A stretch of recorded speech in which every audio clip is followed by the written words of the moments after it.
Fala pessoal, iniciando aí mais um fechamento de mercado. Hoje dia 7 de julho, iniciando mais uma semana. E vamos aí para as atualizações do dia. Lembrando que caso não seja inscrito no canal, inscreva-se aqui embaixo. E gostando do conteúdo, considere aí deixar o seu like, porque ajuda bastante o meu trabalho desse lado e também para o YouTube conseguir entregar esse conteúdo aí para mais pessoas. Beleza? Bom pessoal, semana começou aí movimentada. Ibovespa fecha o dia com uma queda de 1,26, enquanto que o dólar fecha o dia com uma alta de 1%. O Ibovespa, que tinha feito renovação de máxima histórica e feito o rompimento dessa resistência, hoje fechando abaixo, demonstra uma certa fraqueza. Tá? É interessante que nos próximos dias a gente tenha o rompimento dessa máxima, para que ele consiga, depois de ter feito o rompimento, se sustentar acima dele. Se não, isso significa fraqueza de movimento, é mais provável que o índice volte para dentro dessa congestão e rompeu resistência, não conseguiu força para dar sequência no movimento, tem expectativa de voltar a testar o lado contrário. Beleza? Comentei com vocês que muito daquela puxada do Ibovespa para renovação de máxima histórica tinha a ver com a alta em específico de Vale, que é o papel que mais tem peso no índice Ibovespa, seguido de Banco Itaú e Petro, que subiram na sexta-feira. Mas a maioria dos outros papéis, apesar da tendência de alta, estão em movimentos mais laterais em topo ou até levemente corrigindo, levemente, porque ainda a maioria estão esticados. Ok? Então hoje a gente vê Ibovespa, por enquanto, voltando a negociar dentro de uma congestão, ok? Nada demais, só contextualizando para vocês. A tendência permanece de alta. Agora, olhando o dólar, que eu tinha comentado com vocês que poderia entrar correção no rompimento da máxima daquele candle doji em zona de interesse, de suporte de médio prazo, foi o que aconteceu.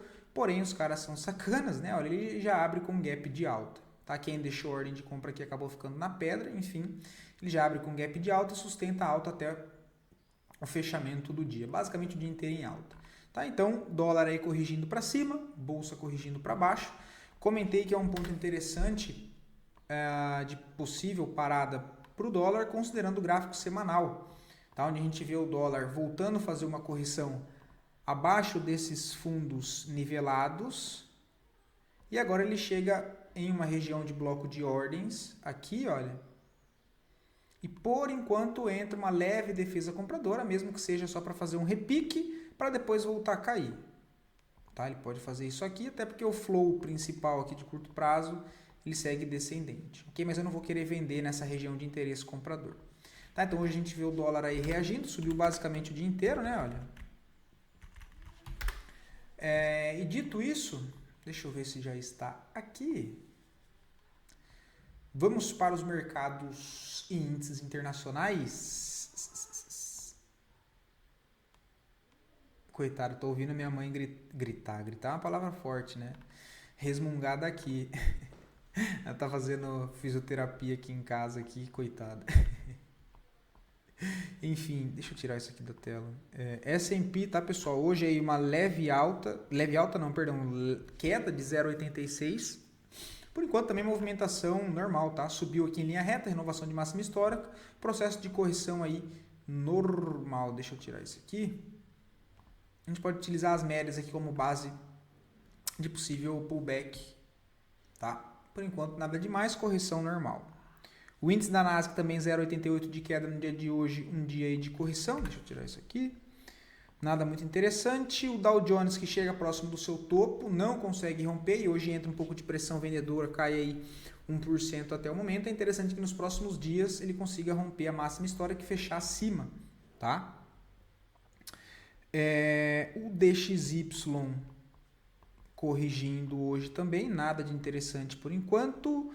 Petróleo Brent segue parado, minério de ferro dentro de uma congestão. O ouro segue lateral em topo, prata também, para acionar novo pivô de alta só acima dos $37,35. As criptos todas paradas, tá? Não vou nem perder muito tempo. Tem Bitcoin uma queda de 1,16, tem Ethereum 1,24, passou o final de semana todo aí bem lateral, tá? Ondo, o SDT também lateral. Link USDT, também lateral. Voltando para a nossa bolsa, as duas melhores ações, ou seja, as duas melhores performances do dia de hoje, em sequência das duas piores performances e depois a análise a pedido de vocês. Mais uma vez, muito obrigado pela participação de todos. E lembrando que caso queiram ver análise de alguma ação em específico, é só deixar aqui nos comentários que eu trago análise para o dia seguinte. Show de bola?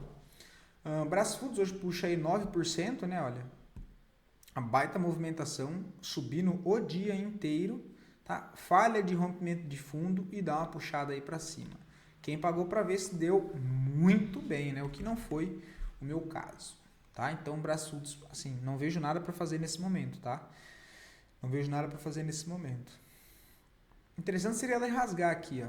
Rasgar esse topo aqui de uma vez só. Fazer isso aqui, ó. Ele rompeu esse fundo aqui e falhou. Interessante seria ele rasgar aqui essa resistência para gerar um novo topo. E a partir daqui, correções eu passo a procurar por compras. É uma das possibilidades. Mafrig também chama a atenção no dia de hoje com uma alta aí de 4%. Tá? Veio em 50% do gap aqui, por enquanto marca fundo. Tá? Assim, não vejo entrada ainda. Não vejo entrada ainda, tá? Deixa eu ver pelo semanal. Pelo semanal tem entrada, tá? Pelo semanal tem entrada que foi acionado hoje, inclusive, olha. Um papel que eu não tinha reparado no final de semana, né? Ó, entrada aqui, o stopzinho aqui embaixo. Tá? Pela ótica do gráfico semanal. É isso que tem aí em Mafrig. Tá bem próximo do preço de entrada que foi acionado hoje. E temos aqui um bloco de ordens pelo semanal, né? Olha, vamos ver se ele testou. Se testou aqui, fica ainda mais bonito. Olha, ele não testou. Se tivesse entrado aqui, mas enfim, tá valendo. Tá, mas tem esse bloco de ordens aqui que eu vou até deixar ele marcado. Marcado. Opa.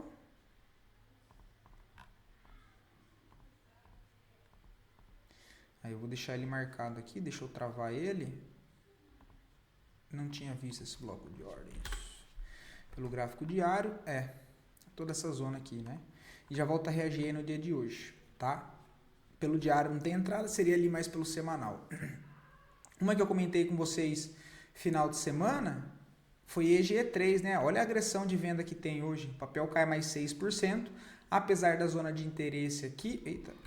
Aqui, olha, seria, né, assinar um contrato de bocó se eu largasse ordem de compra aqui, só porque tem uma região de interesse, né? Porque quando o papel corrige com essa agressão aqui, cara, não vai ser eu que vou colocar minha ordenzinha humilde de compra aqui, já para querer defender essa região, sendo que está descendo uma carreta na minha direção, né?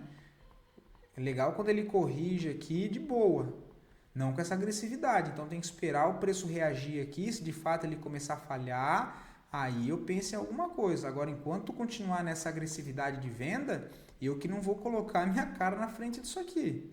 Tá? Então, bastante agressão de venda. Apesar de estar chegando nessa região dos 43,18, por enquanto ainda não tem nada. Tá? Por enquanto ainda não tem nada. TOTS 3 também, olha lá, uma queda hoje de 5%, é isso que eu comento de movimento esticado, né? O papel não tem força para dar sequência no movimento, tá? Regiões aí que eu sigo de olho dentro de um movimento maior, para TOTS 3, aí seria, né, aqui embaixo dos 36,64. O que eu posso fazer é considerar o movimento desse fundo, movimento menor aqui, e aí considerar essa outra referência aqui também, tá? O cabeção só tá errado, né, pô? Isso aqui é ali em cima, isso aqui é ali embaixo.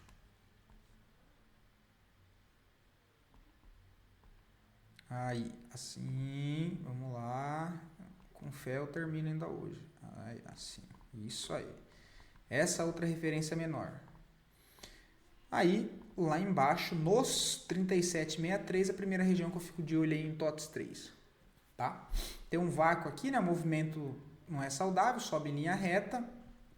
Pode corrigir aqui normal. Outra possibilidade é ele perder esses fundos nivelados e voltar a trabalhar aqui acima. Né? Dá para tentar alguma coisa para buscar até o topo, trabalhando com essa referência, esse fundo e só esse topo. Tá? São possibilidades, tá? Eu faria, para ser bem sincero, ainda não, tá? Vou esperar um pouco mais lá embaixo. Bom, e é isso, tá, pessoal? Hoje é um vídeo mais rápido aí para vocês, estou acostumado a alongar muito o vídeo, né? Só que eu queria comentar foi um dos papéis que eu trouxe para vocês no sábado. Olha lá o que ele fez hoje, né? Que inclusive eu já ia esquecendo. Muito obrigado por quem me corrigiu, tá? Muito obrigado. Eu errei, pessoal.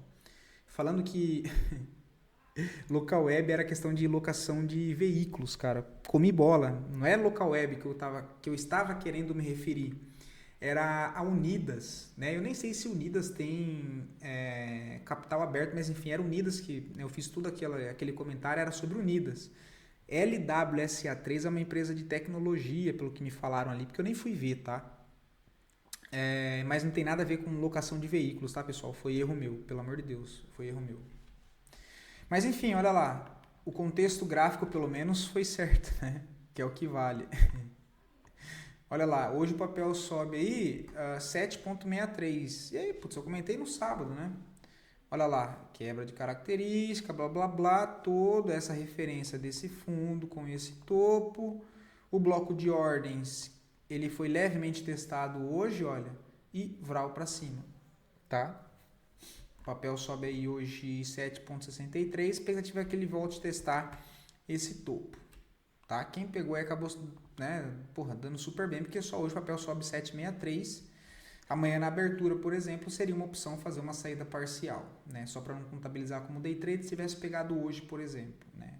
Mas enfim, bem bonito o movimento. Ok? No decorrer da semana a gente vai acompanhando aí as movimentações e as atualizações do restante dos papéis, beleza? Fico por aqui, fiquem todos com Deus e até o próximo vídeo.